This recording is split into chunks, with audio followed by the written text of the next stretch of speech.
So, our today's meal is vegetable as usual and pasta, spiral pasta.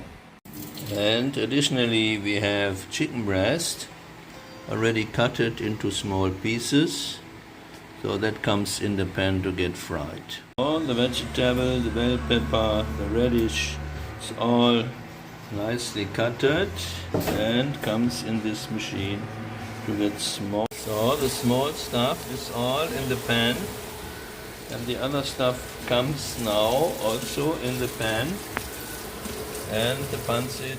So the vegetable is in there, and now it comes the red stuff inside. So the curry sauce is nearly ready, and here we have the chicken that has to be brown a little bit, then we eat it.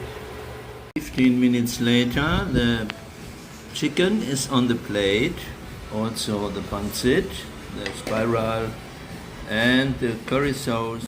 All together we have a very nice and healthy one meal a day. Particularly the vegetables are so healthy. Bon appetit. And at the end we have again avocado and blueberry, which is also good tasting and healthy. Together with the meal we take all the ingredients like vitamin C, D, E, Q10, P.